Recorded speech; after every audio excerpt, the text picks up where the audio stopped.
Então, a minha pergunta para o Jorge, ele falou exatamente sobre essa questão do mercado, né? Então, eu quero continuar em cima disso. Você falou como é que está o mercado agora, comentou exatamente sobre essa questão dos times do exterior, né? Mas como que você, e também toda a diretoria do Ceará de uma maneira em geral, pode estar vendo, né? Vocês projetam como que vai ficar o mercado após a pandemia, quando o futebol voltar para todo mundo? Porque, assim, e aí, em cima disso, eu queria saber se vocês estão projetando exatamente a questão de que alguns clubes podem estar com questões financeiras complicadas e por isso não vai ser tão movimentado, ou se acha que vai ser movimentado uma vez que talvez valores podem cair, né, preços de jogadores e tudo mais. Eu acho que dentro do mercado nacional a gente não vai ter os clubes não vão ter um poder de investimento, a grande maioria dos clubes, né, não vai ter esse poder de investimento, porque praticamente as receitas hoje dos clubes diminuíram em torno de 50%, 60%, até 70%. A gente tem escutado muitos clubes com ações aí na FIFA, não podendo já contratar, de diversas situações nessa ordem. Então, essa bolha que a gente fala do futebol, daqui a pouco já ia estourar de uma certa forma. Então, eu vejo que o mercado nacional vai se aquecer e de uma maneira um pouco diferente, né? Vai ter muita troca de jogador, vai ter que se remodelar. Eu acho que aí vai ter que se ter muita criatividade para estar podendo estar realizando alguma movimentação. Eu acredito também muito nesse aproveitamento um pouco maior das categorias de base. Eu acho que os clubes que souberem aproveitar essas categorias de base vão sair ganhando um pouco na frente, porque sem esse poder de investimento que os clubes vão ter que estar apostando nos jovens, e esses jovens vão ter que estar acelerando o seu processo, né, de adaptação para chegar na equipe principal e para poder ser aproveitado. Então, acho que é uma coisa que também vai alternar.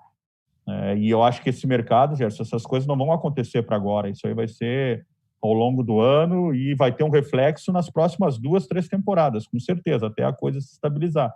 Porque muita coisa, muito orçamento hoje dos clubes vai ter que ser refeito, né? Então, muitas receitas, a gente fala, perdeu a televisão, a televisão, ela, claro, equacionou mais para frente, mas bilheteria é uma coisa que não vai voltar, porque tu vai ter muitas partidas com jogos de portões fechados nesse começo, e se voltar mais adiante com um público reduzido, então é uma receita que os clubes não vão ter.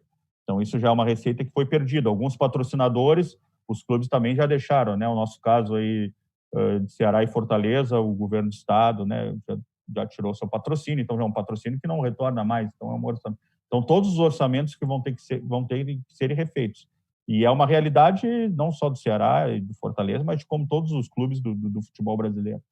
Então, esse mercado vai ser um mercado novo que a gente vai ter que estar se adaptando para ver como é que vai funcionar. Então, eu acredito muito nessa situação de criatividade, de troca, jogador que não está sendo aproveitado no lugar, trocar por um outro jogador, esse aproveitamento maior na categoria de base. Vão ser poucos clubes que vão ter um poderio de investimento, vão ser aqueles clubes que vão ter um aporte de fora, né? Um aporte de algum investidor, de um sócio apaixonado que coloca um dinheiro no clube. A gente está vendo o Atlético Mineiro aí no mercado, né? Que ele tem um aporte aí de seus patrocinadores para esse tipo de contratação. Então, foi o único clube que se movimentou, contratou, né, o menino lá do Goiás, está indo buscar outros jogadores. Então, vai ser a maneira de se movimentar. Jorge, eu estava vendo aqui, né, saíram muitas perguntas específicas sobre determinados atletas e também possíveis contratações, mas eu queria primeiramente falar sobre um setor do Ceará, especificamente do elenco, que é, digamos, o pessoal da parte da frente. Já foi conversado com o Guto em respeito porque assim, o Ceará tem esse número grande de atletas do setor ofensivo. Eu estava olhando aqui no site do Ceará, são 13 jogadores considerados como atacantes, 13 jogadores, com mais 5 meias que também atuam ali naquela parte mais à frente do time. Então, são 18 no total. Já foi conversado com o Guto de tentar ver uma medida para que alguns atletas não sejam utilizados, porque eu acho que o Ceará não vai ter tanto tempo assim, não sei quando é que está previsto aí, do começo do estadual até o começo da Série A, se vai ter muito tempo ou não para testar todo mundo até lá, ou já há um planejamento de fazer alguns empréstimos, de fazer algumas trocas com outros clubes. O que dá para se falar desse setor ofensivo que, na minha avaliação, está bem numeroso? Hoje a gente tem a chegada de 2 atletas também, né, com relação a esse mercado, que a gente teve essas 2 oportunidades que a gente vinha monitorando desde o início do campeonato estadual, que foi o Kleber e o Vitor Jacaré, que já hoje integram o elenco e não podem atuar em algumas competições, né? O Kleber não pode jogar nem no Campeonato Cearense, nem na Copa do Brasil, o Jacaré não pode jogar no Campeonato Cearense, então são jogadores que vão ter que ser preparados para algumas competições. A gente sabe que tem um número muito grande de atletas, alguns meninos da base que também estão junto do elenco e que vai ter que fazer uma adaptação. Então a gente tem que pegar esse período para fazer essa avaliação e da melhor maneira estudar, né, uma saída de alguns atletas, e isso deve acontecer. E Jorge, você falou aí da base, né, no momento que você estava falando, e as categorias de base nesse momento aí de pós-pandemia, né, desse novo cenário, tem tudo para ser cada vez mais utilizado, né? Até porque questões contratuais com alguns jogadores de outros clubes aí que podem ter um cenário mais negativo pós-pandemia, saídas de jogadores, enfim. E eu conversando com o Fernando Ferreira, da Pluri Consultoria, né, aquele especialista nessa questão do futebol e tudo, e ele falou que clubes que trataram a base com carinho há certo tempo vão se dar bem assim, nesse pós-pandemia. E o Ceará, ele tem tratado muito assim, com carinho a base. Né? Em 2019, concluiu o pagamento lá do CT, né, o CT da base, lá acho que é Itaitinga, né? E em janeiro, quando eu entrevistei o Robson de Castro, ele falava que vinha aí talvez a melhor geração aí da base para esses próximos anos. E você é um cara que, ao longo da sua carreira, sempre trabalhou muito assim com base, né? Revelando jogadores, na época de internacional mesmo. E eu queria saber, desse período que você já está aqui, né, no Ceará, como executivo de futebol, como é que é a base hoje do Ceará? Gostaria que você falasse um pouco se é uma geração realmente que promete e se deve ser bastante utilizada realmente aí próprio 2020 ou para os próximos anos. Eu queria até complementar, Jorge, exatamente sobre isso. O Ceará também está fazendo, eu estou acompanhando, algumas contratações, né, até de jogadores também vindos de outros locais. Recentemente, acho que o Ceará fez 2 aquisições, não foi isso? Você pode confirmar? Foi. A base vem se estruturando, acho que desde da chegada do presidente Robson, ela vem se estruturando nos últimos 2 anos com mais força, né? E a gente vem conversando muito com o Armando e com o Sandro, que são os comandantes da base, a respeito dessa situação. Quando a gente chegou no início do ano, a gente já tinha essa expectativa de subida de alguns jogadores.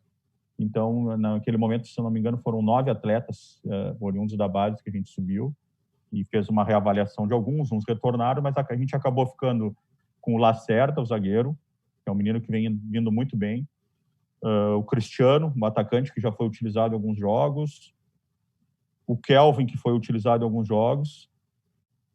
Agora fizemos a promoção do André, né, que é um menino de 19 anos, um goleiro.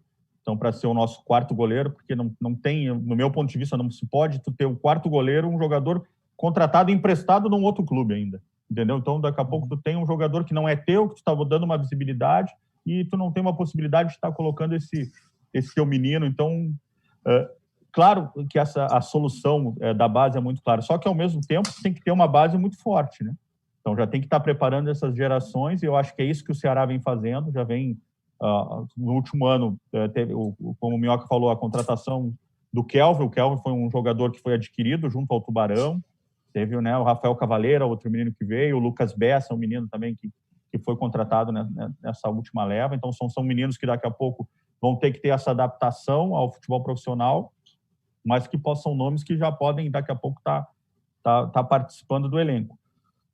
E eu sempre tive isso, eu sou, como o Lucas falou, oriundo da base, e eu acho que isso é a saída, e foi por muito tempo no Internacional. A saída do Internacional se tornou uma potência, bicampeão da América, campeão do mundo, quando começou a aproveitar esses meninos, e aí a gente tem aquela roda, né, da captação, a lapidação, né, o trabalho, a exposição e o retorno técnico e a venda. Tem uma roda que vai girando e tu consegue ter sucesso nisso aí, tu começa a fazer o jogador, traz esse processo, lapida ele dentro do clube, faz a exposição no elenco principal, tem o ganho técnico e tem a venda. E aí vem o retorno financeiro e de uma maneira ou outra esse retorno financeiro tem que ser reinvestido na base para te conseguir que essa roda não pare mais.